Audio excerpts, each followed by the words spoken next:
झुमका गोरी दे सोनारा रे पतिया मतिला जाए रे अननदी हई पराया धनन हजरिया मतिला रे ननदी हई पराया धनन हजरिया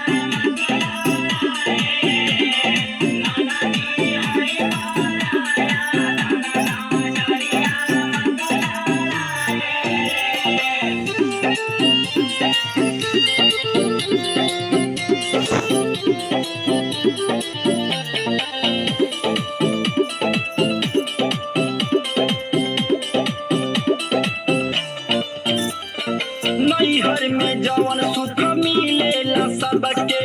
उहाँ नहीं मिल पाई हो ससुरा में काम से नहीं फुर्सतिया सुख सपना होई जाई हो सपना होई जाई हो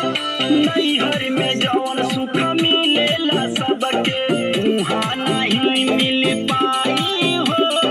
ससुरा में काम धंधा से ना फुर्सतिया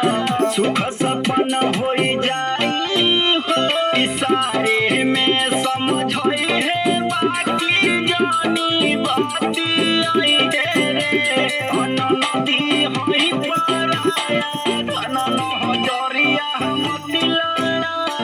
रे ननदी हई पराया धनन हजरिया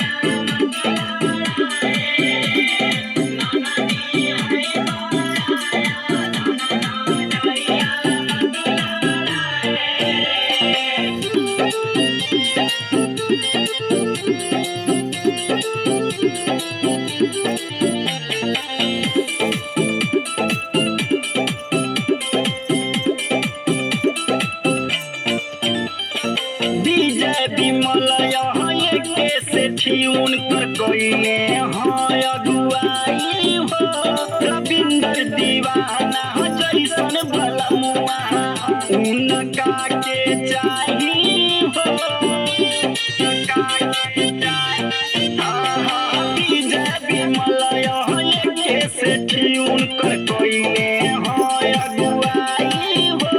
रविंदर दीवाना जैसन भला मुआ उनका के चाही हो